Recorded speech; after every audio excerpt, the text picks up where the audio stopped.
Hi, everybody, and welcome to this podcast, I call it nowadays, Den Duell with Cecilia. And today I have a guest, and it's Jacqueline Hollows. Welcome, Jacqueline. Oh, thank you. It's really good to be here.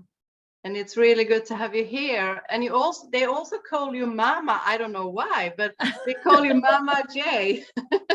You That's have right. to tell me how that be. But yeah, welcome. Thank you. So we can start with that. Okay, shall we start with that? Mama. So I am the founder of a social enterprise, a non-profit organization called Beyond Recovery, which I started in 2015, although I was working in the community for a couple of years before that.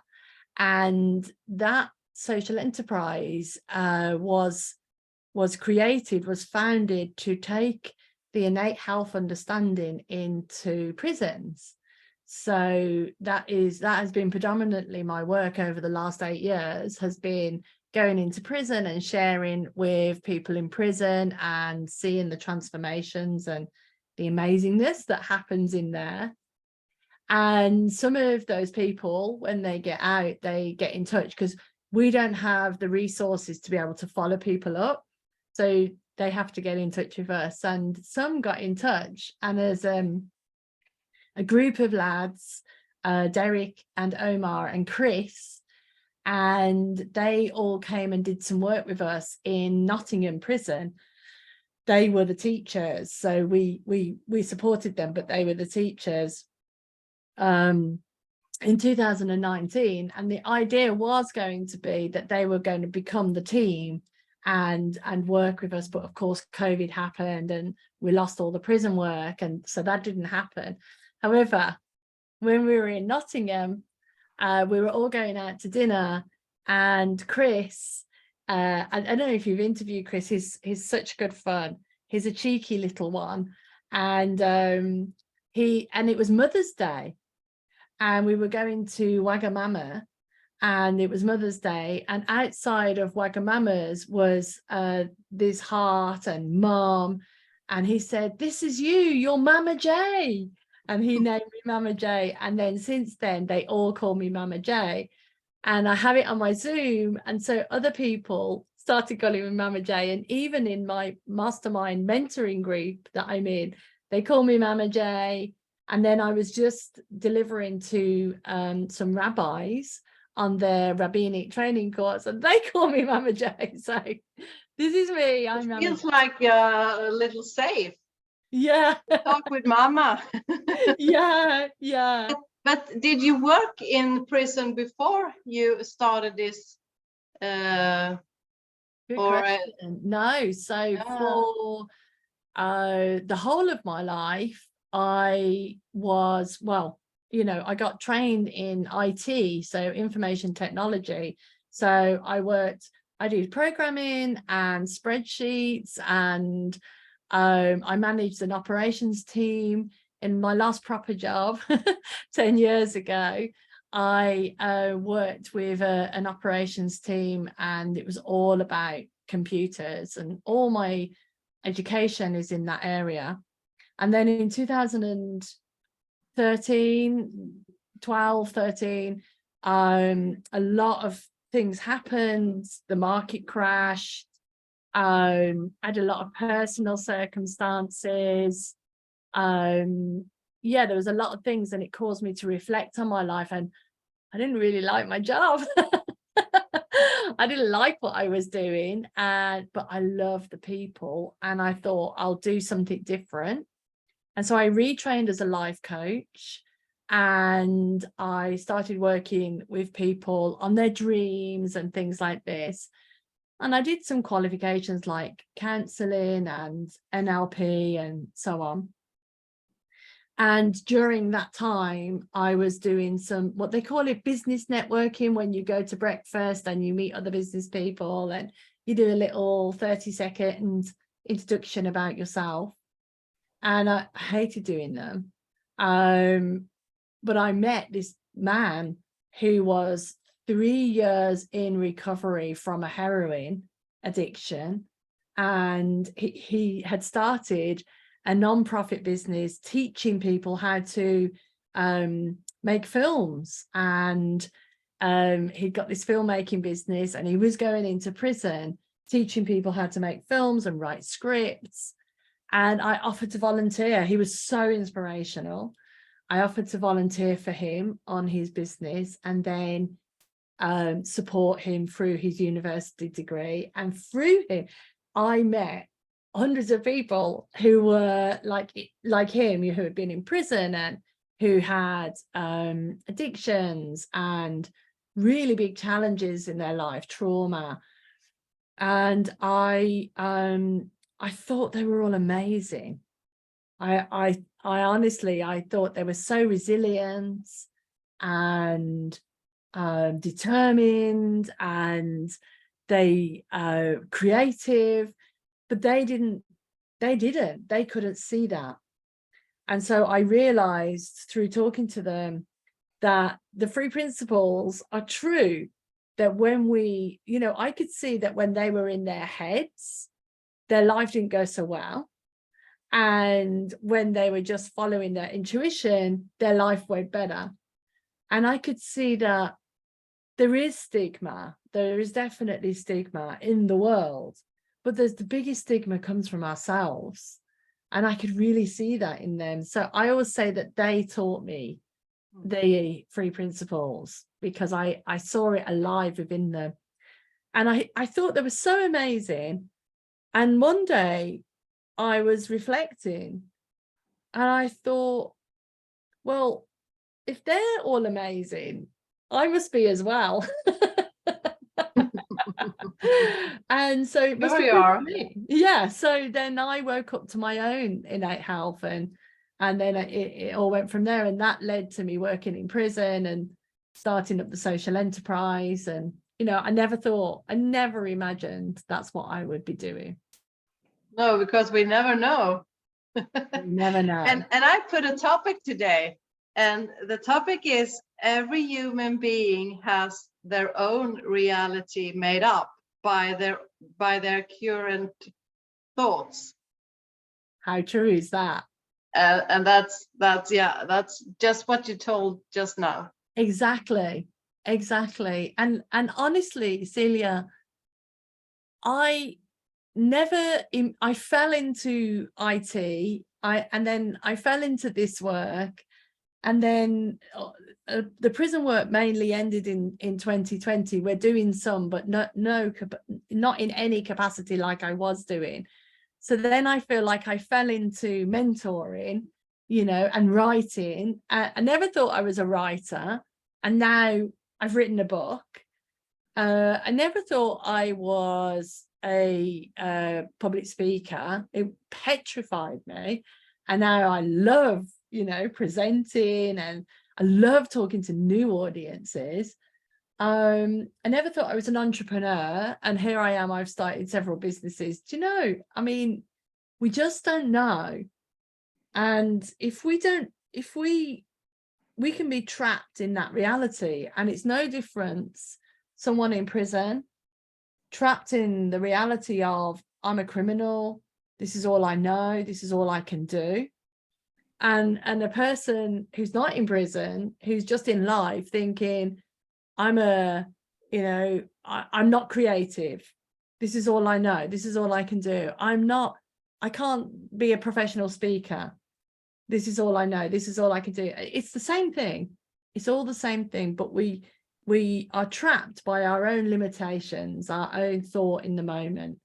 And when we know that, it leaves a little space, a little light for new opportunities and new thoughts to come.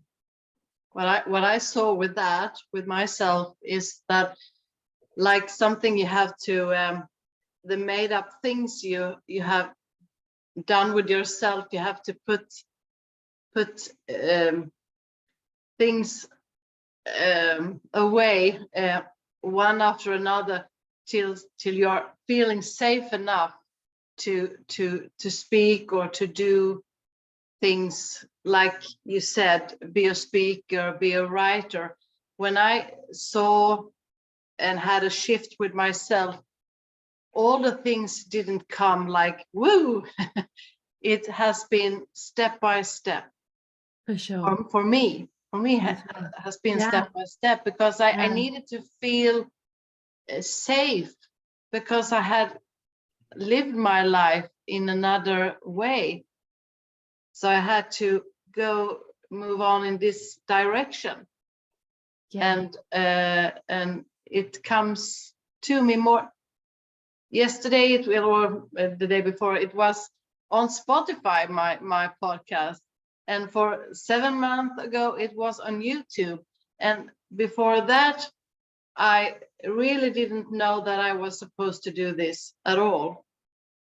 So, and if you had asked me for 3 years ago when I was in a really bad shape, YouTube, I had just laughed about it. Not me, maybe you, but not me, because I was in that place with myself. And so I couldn't see that it's possible for all human to change. It's like was in a box. I was here. That's who I am, because I didn't know. I had put so many things after I am. Yes. Yes, I totally get that. I can even, when I first started doing this work, I thought, I'm a person who does one-to-ones. I don't do groups. I can't do groups. I do one-to-ones. And I was invited to sit in on a group in prison. I hadn't started the prison work. I was invited to sit in on a different sort of recovery group in prison. And it was in Birmingham prison. And I went along and with a colleague, and we sat in this room in Birmingham prison. I'd never been in a prison before. It was like, wow, you know, are you allowed to speak to the people? You know, I didn't know anything. And we sat in this group, and all the men came in, and there was about 15 men. And I was just chatting to them, you know, like as much as I knew back then in 2014, I was just chatting to them about life and inside out and this and that. And it was really nice. I loved it. And we were all sat in a circle, but the guy didn't turn up. And the host, you know, the officer who was with us, he said, I don't think he's coming. So I was like, oh, okay, well, you know, not to worry. And he said, you run the group. Me? What? I don't run groups. Like, what? And I was petrified. But I had the thought, well, it's no different from what you've just been doing, just chatting to the people, you know, so just keep doing that. You don't have to do anything different. So I just did something a little bit more formal, you know. I said, you know, well, here's a topic. Let's talk about this topic. And I ran a group. And I left the prison and I came out and I was like, oh, I can run a group. That's amazing. Do you know what immediately happened was I immediately thought, oh yeah, but that's only because you were thrown in the deep end, and it's only because it's this circumstance, and it's only because it's this circumstance. So this whole bunch of insecure thought came about why that was different. And but I knew enough to ignore it. And I literally said to myself, I'm not listening. I'm not listening. And it all dropped. So then it was like, well, maybe I can run a group. So then I offered to someone else, can I come and speak to your group? You know, as a volunteer. And I went and did that. I mean, there were some mistakes that I made, and I felt nervous and I thought I was doing it wrong. But I really see that you can do anything. You don't need to be an expert. You need to try, and then you learn. And you know how, like you were talking about, I didn't know that I could do YouTube. And then I thought, oh, I can learn how to do YouTube. And now I can learn how to do Spotify. It's exactly the same. In its own time, you learn the next step. And you only learn by doing it. I bet you made mistakes when you started your YouTube channel, right? A lot. Right. And then you learn about those things. And now, how many, 50 something episodes later. And I still do, but like you say, I'm not the expert. I just sharing what I just sharing, and I love to do that. And it's nice to follow the nice feeling, and I get a nice feeling. That's why I want to do it. Yeah. I don't know why I do it, because the only I see, I follow the feeling, and the feeling tells me to do this. I love to do it. Yes. Well, that reminds me of in lockdown, I started running, and I started a little group with my son, and there was a few other people, and we had a virtual group. And because it was lockdown, we weren't allowed to mix. We sent little videos to each other. Right, I've just done my first run, 1 minute or whatever it was. I feel like this, or I'm so proud of myself. And a few months later, I posted one of those random videos onto Instagram, and I got more people saying that they were inspired than anybody's ever said about my prison work. And I thought, that's interesting. And so then I thought, I'll start a YouTube channel. And so I started a YouTube channel called Mindset Runners. And I didn't know how to do it. I didn't know what I was doing, but I learned a bit of editing and all the things that you have to learn. And then my son got interested, and he said, I'll help. And so me and him ran this channel for a good 18 months, 2 years. And we loved it. Every week we posted a new video. We absolutely loved it. And I remember my husband saying, why are you doing it? Like, what's it for? What's the purpose? And I said, I don't know.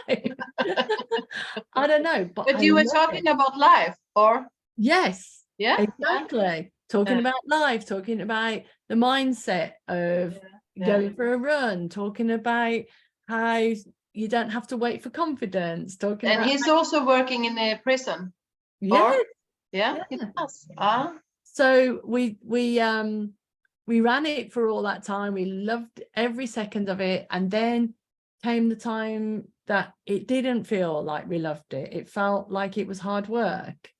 It felt like we were efforting. And so I said, let's pause it. And we paused it a year ago, and we haven't picked it up since. So, maybe that had its time.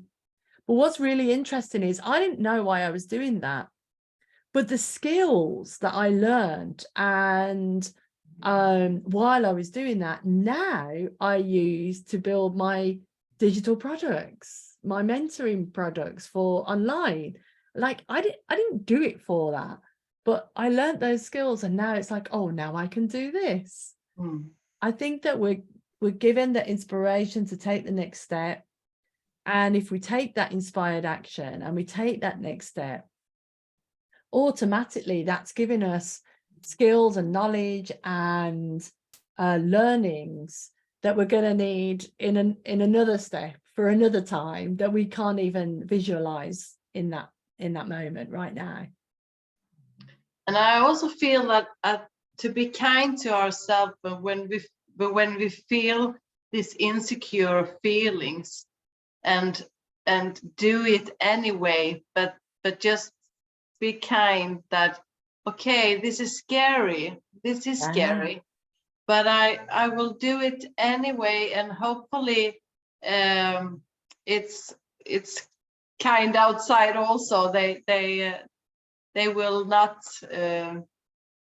scare you anymore. Maybe they get help by it to listen.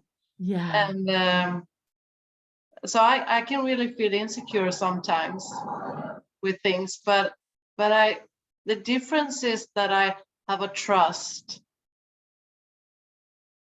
because I have seen that there is something more deeper that can handle things in life, even if I feel insecure. Yeah. And I haven't done what you have done with I have speaking to a lot of people a couple of times, but I'm still insecure about it. So I have to do, I know that I have to do it over and over again. And it will be better with that feeling. Yeah, So that's right. if we just know the answer for that we have to do it anyway. Yeah. Confidence doesn't come before. Like, confidence comes from doing it and finding out what you need to know and what you don't know and what you enjoy. People look for confidence up front. Like, I wish I had the confidence to fill in the blank. But confidence, you can't buy confidence. You can't get it by learning and by reading and by talking to people. You get it by doing. It's like in a car. Nobody would expect to feel confident driving a car the first time they get in the car. And the second time and the third time and after the lessons and all of that. But eventually, after X amount of time, one gets more confident with it, and one finds that they don't have to think too much about it, and it becomes second nature. And and that's the same for everything. And we expect, especially when we get older, we expect not to be a learner anymore. And I just think it's really nice to be a learner and let yourself feel unconfident and unknown. I remember, Jacqueline, and I saw also from old mess between you and me. I couldn't find the link, and I couldn't go out in Zoom, and I had a lot of problems. I was going out to a webinar you had, and I couldn't handle it because I hadn't have a computer, and everything was new. I had to do it and do it, and and now I'm sitting here and doing the recordings by myself. So it really is like that. It grows when you start to do things. It grows. Absolutely. Yeah, absolutely. And I have a lot to learn yet, but it's really happen things when you go in that right direction. Yes. When you believe that you can handle things, even if you don't think you can. Yeah, absolutely. Absolutely. And people don't know what you are thinking. No. Maybe they like you say, they say you can do that, but I can't. That's right. That's right. People think that there's some reason that you have, it's different for you. It's different for you. And that's why one of the biggest lessons for me was the work in prisons, because I really saw that and the visitors and the practitioners that I trained in that system, they would come and they'd be blown away, because if someone can sit in a cell and feel freer than they've ever felt in their lives in these really dramatic circumstances, then we know that, we can question our own reality. Because if we feel like we can't do something, but actually here's somebody else in much worse circumstances feeling confident or feeling free, then that allows us to see that there's something in our reality that's off. And it was a big lesson for me and for everybody else who came in with me. And I remember when I was in the addiction, when I had addiction, I was insecure. That's why I had these problems. That's why I tried to help myself. Yeah. So when we meet people in that state, we can know that they are insecure right now. They are not feeling safe. That's why they want to help. They want to help themselves to feel better. Yeah, that's right. That's really good to know, so we don't give them any more insecure feelings. Yes. Yeah.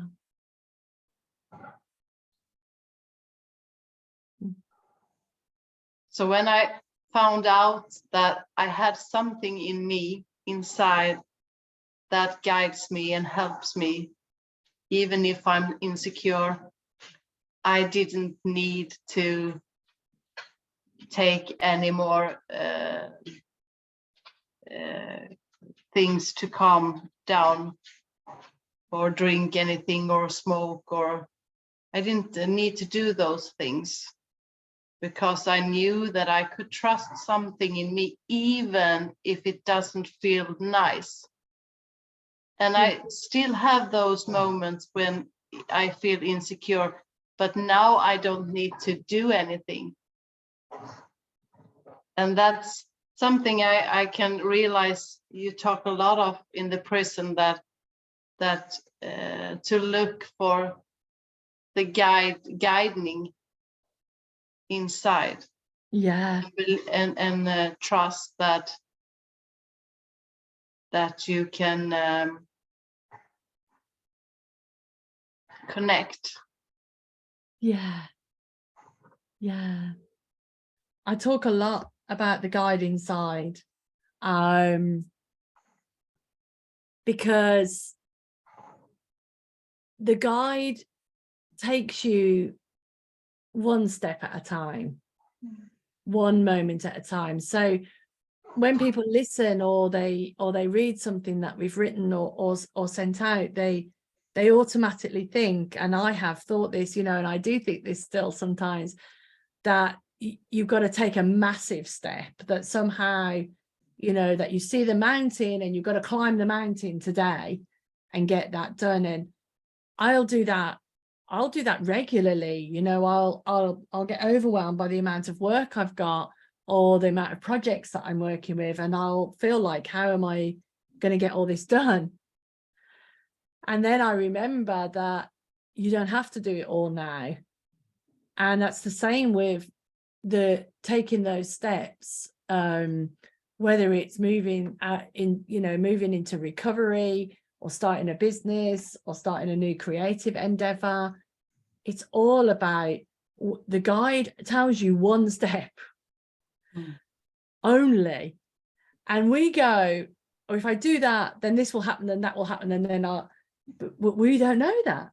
We literally don't know that. And all we know is what that one step is. And the one step usually is very obvious and very simple and completely achievable.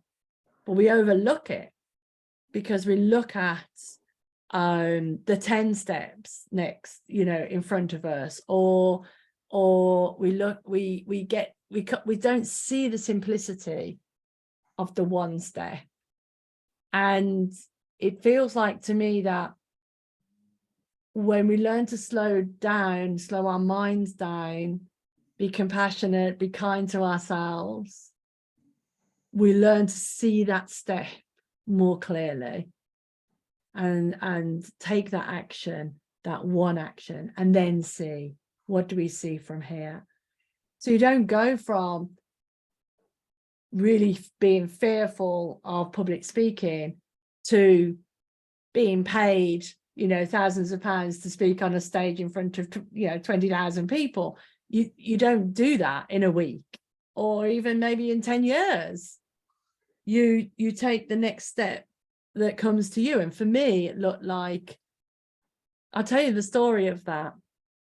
I wasn't even doing this work. I was dabbling. I was doing, like, working with some people in recovery and doing some coaching. And I had this thought come to me: you're going to be speaking on stage in front of thousands of people.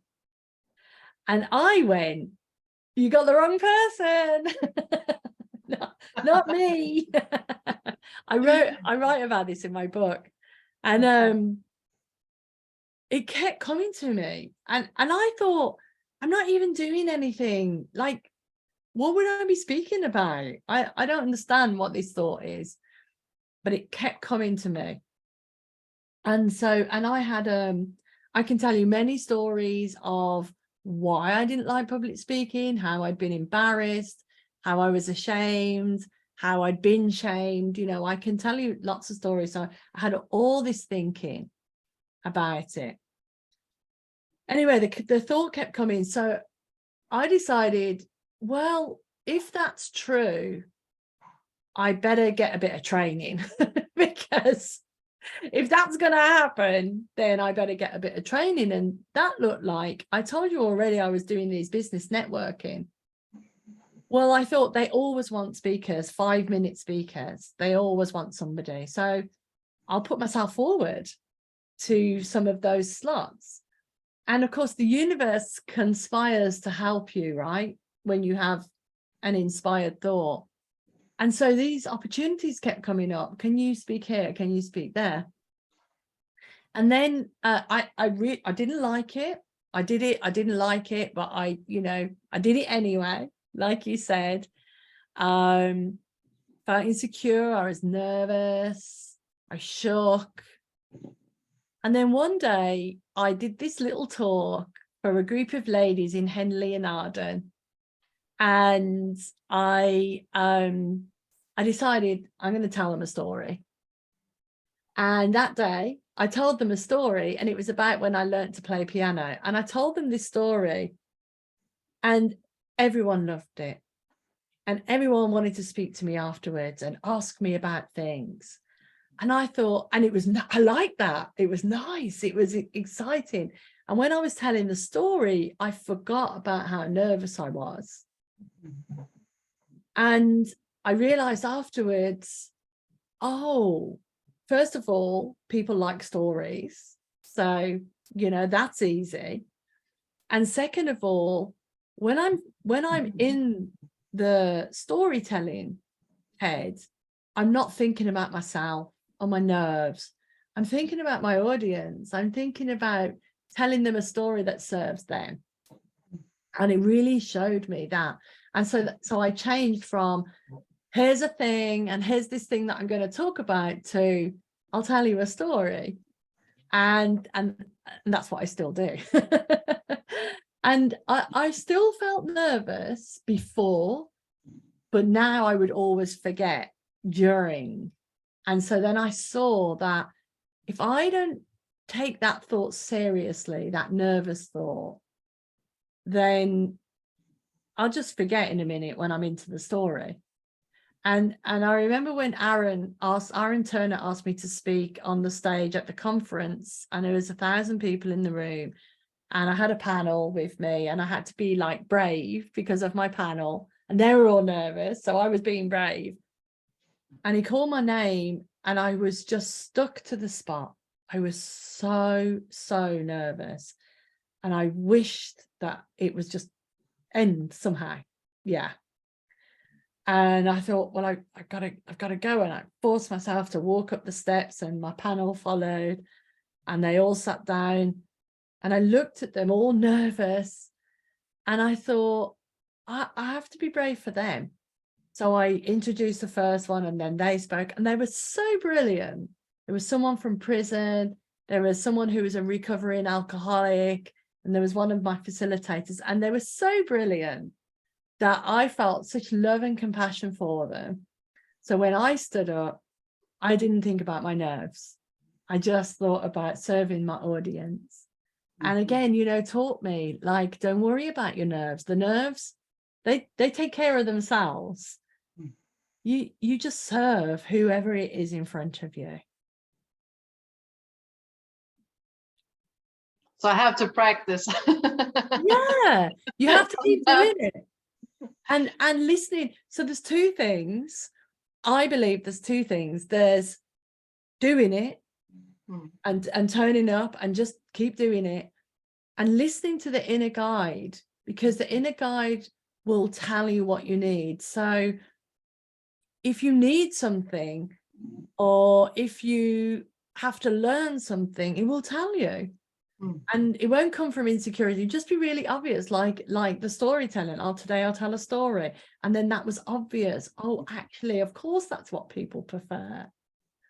And then you have to keep showing up and doing that. And then you get another guide, another nudge. So it's two things. It's the doing and the practicing and the showing up, and it's the listening to the inner guide and following whatever inspired action comes from that.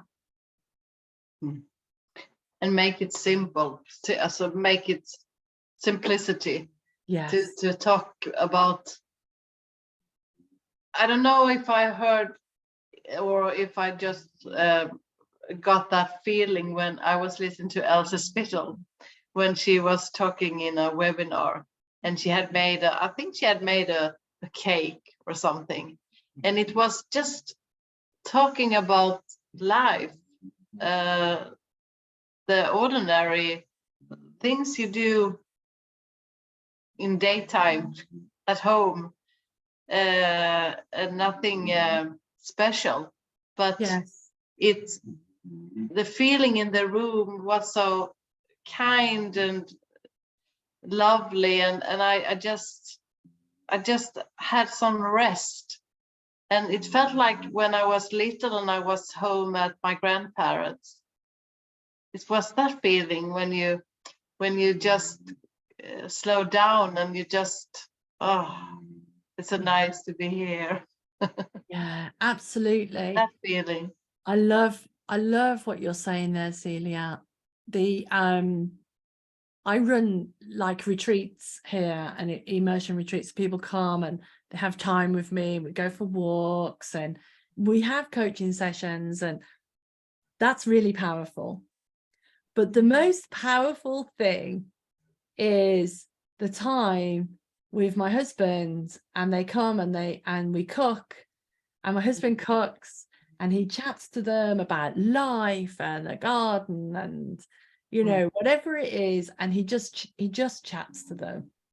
And I see that that's even more powerful than the formal coaching sessions that they had, because it's just normal and he's just very natural and he's himself, and we all have a laugh or we talk about something serious, whatever comes up.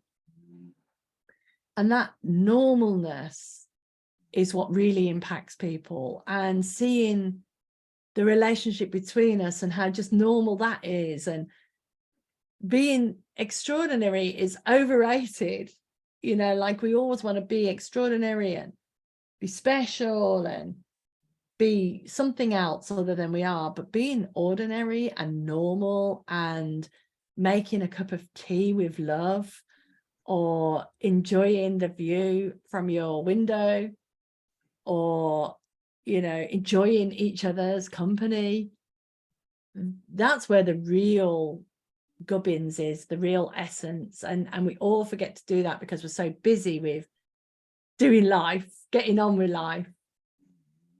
But some people can see that and not looking for anything else. Yeah. But both you and I and a lot of people in the Three Principles community and people that have been through a lot of dark thinking or addiction, or they haven't seen that. I haven't lived like that ordinary life because I have been up in my head, had a lot of thinking about everything. What are they thinking about me? What am I thinking about them? Blah, blah, blah, blah. And so I can see when I look at people that there are people not question life. They just live. And maybe they are the happiest because they already know that they are guided. They are not questioning it, but I had done that. So now when I have seen this, I have seen that I have this guide. I just love to tell that I have seen this now, and it's make a very big difference. Yeah, absolutely. That's gorgeous.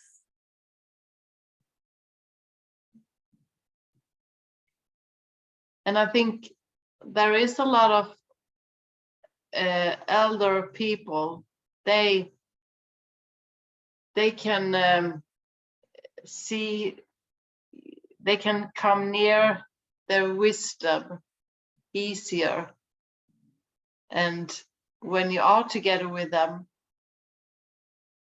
you feel the calmness, and you get more here, and you can be more in the now together with them.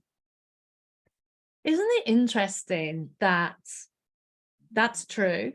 And very young people, like very young children. We both talked about our grandchildren earlier. Yeah. You know, I'm 5 and yours is 3. And at either end of the age spectrum, people are living more in the moment. You know, if you spend time with a young child, you just see how they're just in life. They're in life, they have a mood, they have happiness, they like this, they don't like that, they don't care what people think. And then as they grow, as we grow, we develop these masks, these skins. We want to impress or please. You know, I can already see my granddaughter you know, being able to understand like how she is with daddy is different from how she is with mommy, and how she is with me. And she's already like figuring out that if I act in this way, you know, these people will like it or these people won't like it. And she's already starting to get conscious and self-conscious about her as a person. So we see that as we grow, we start to become self-conscious. And then as we start to become self-conscious, we develop all this thinking, all these masks, all these ways we think we have to be. And then when we get to the other end of life, we start to drop them again, you know, start to go, you know, like I heard people saying, oh, I love being in my 50s because I can just please myself. Like, I don't care what other people think anymore. So there's a period in life where we become self-conscious. We start caring about what people think and about like that we're not the person that we want to be, or that we want to be something else. And then that goes again as we get older, hopefully. And I think, well, let's cut out the middleman. Let's just be that all the way through, you know. But it's also you need a job.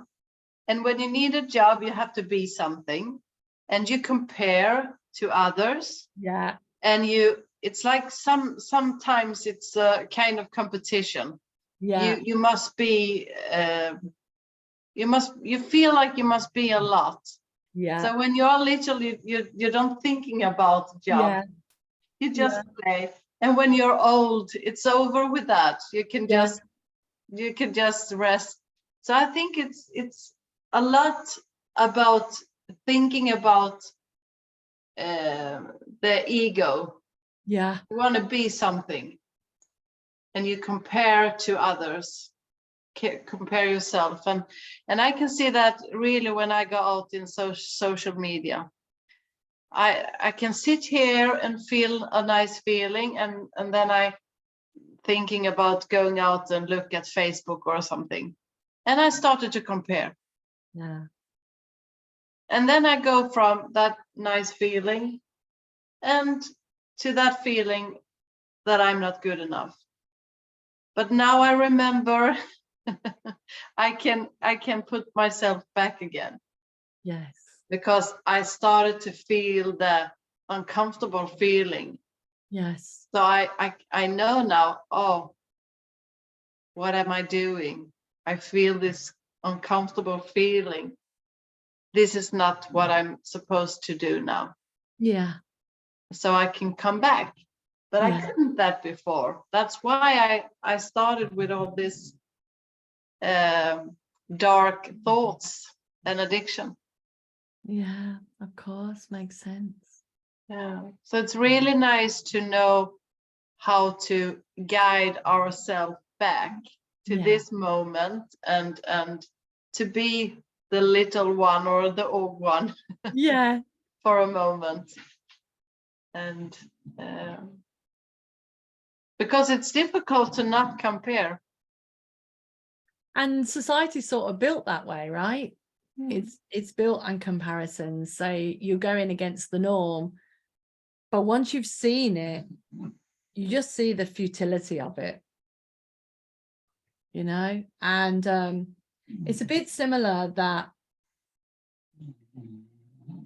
when I was building the mentoring business over the last 12 months, you know, like I'm writing about emotional resilience and inspired leaders, and you know, I'm writing about all these things, and I'm talking about all these things. And what I come to see just this week is that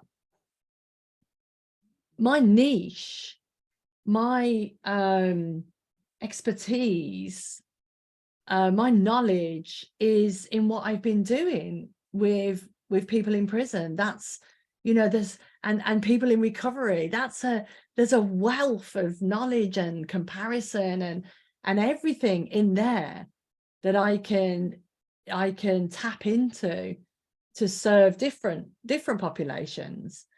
And so why wouldn't I do that instead of trying to fit in with what other coaches are doing or what other people out there are doing? Actually, why wouldn't I just be able to speak from my stories, you know, and what I've learned during this journey? And then of course there's less pressure because I'll just be me. I'll just be me talking about what I've learned. And I don't have to compare myself to Michael Neal or Aaron Turner or, you know, Dorte or any of these other people. I can just be me. And then that's so much easier and so much more straightforward. And then you start getting inspired again because you start realizing you're in this pool of creative juice, because the you in that juice never stops getting ideas and being inspired and being able to serve with what you've learned and what you've seen in the world, you know, like you're serving other people through your YouTube channel and through your programs and through what you do. But it's all coming from you and from your own experience and from your inspired action of, oh, well, I'll try this. And I never know what's going to touch me. Sometimes I'm just, wow, this happened today, and with that person, I couldn't see that was coming. Yes. Because we think that we have thoughts about who is going to bring me my insight. Yeah. And I never know. It just comes when it comes, and it can be with whoever I talk to. Yeah. Something just touch a part of me, and the same when we have this talk, we don't know. Yeah. Who's listening and what the. Absolutely. I really see that you never know when you've had the most important conversation in your life. Like, we walk around looking for purpose and can I feel my purpose and actually, you know, I heard someone talk about how maybe you already filled your purpose. So you can tick that off, like, I feel my purpose. So now I can just live my life. I feel my purpose, because your purpose might have been that one conversation with a homeless person, or that one conversation with a barista, or the woman that I met at an airport one time. I was in an airport, I was waiting for someone, and this woman was like a butterfly. She was so beautiful. and you know, just like she really stood out. She was beautiful, she was dressed beautiful, she was bedecked in all this jewelry, and I was like, wow, she looks amazing. And I went up to her and I thought, I was a little self-conscious because, you know, some people don't like it, but I went up to her and I said, I have to tell you, you look absolutely stunning. Like you're a shining light in this airport. And then I went away and sat down and, you know, had a coffee, because I thought I didn't want to embarrass her and like hang around like a stalker or something. So she was a little bit taken aback, and she said thank you, and she kept looking over, and then she came over to me and she said, can I sit with you for a minute? And she told me her story. She was waiting for her ex-husband. They had moved out to Thailand together, and then her husband met a Thai girl and had an affair and left her for this other woman. And this other woman was a young girl, like 20 years younger or something. And so this lady that I was talking to moved back to the UK, separated from her husband, moved back to the UK, divorced him, and you know, started her life again here. And then the husband realized he missed her and he wanted to be with her, and he made a big mistake. And so they started to communicate and so on. And then he was coming back that day. He was coming back, and that's why she was there to meet him. And she was full of anxiety because even though he was coming back to her, but he was with this younger woman and she was prettier and this and this and this. And she said, when I told her that she looked beautiful, it made her realize, I can just be me. He wants to come for me. It doesn't matter what that other person looked like. And I was so touched. And anyway, I did see, like, she met up with the husband and she said, meet my friend Jacqueline, and, you know, all of this. Anyway, I left them to it. And I thought, you really have to, like, I was guided to say that to her, even though I felt uncomfortable. And I thought, she's going to think I'm weird. I was guided to say that to her. And that was what she needed to hear in that moment. And that was that. Like, I don't know how they got on. I don't know, you know, anything. So when I heard this, maybe you've already had the most important conversation of your life, I thought, yeah, and you might not even remember it. You're like, that might have been me meeting my purpose in that moment. Everything else is icing on the cake. You know, so it takes the pressure off. I don't have to worry about thousands of people or any of that. I just have to have fun and enjoy what I'm doing and pass that on. And be kind to ourselves. And be kind to ourselves, more importantly. Absolutely. And take step by step. 100%. Yeah.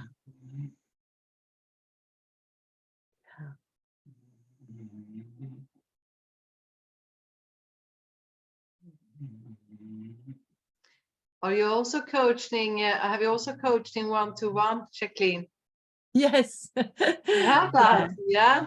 Yeah, I do a lot of one-to-one coaching. I have Mama J's Mentoring Academy. And that is, people have one-to-one sessions, but we also have a little group element as well. So they get to meet other people. Not everyone wants that. Some people, like, I supervise some people, you know, they're coaches and they work with people. So I give them supervision sessions.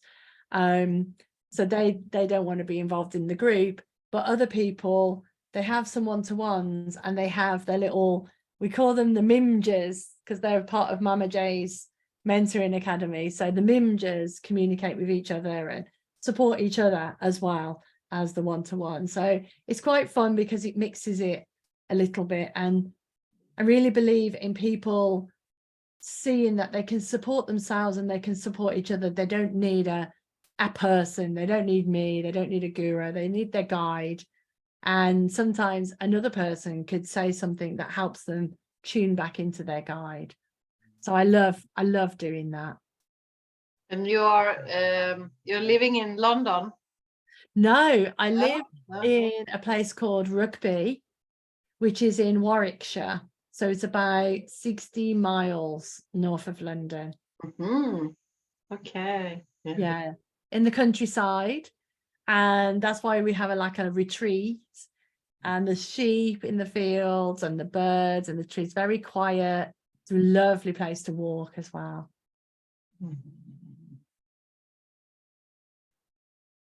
Thank you for asking.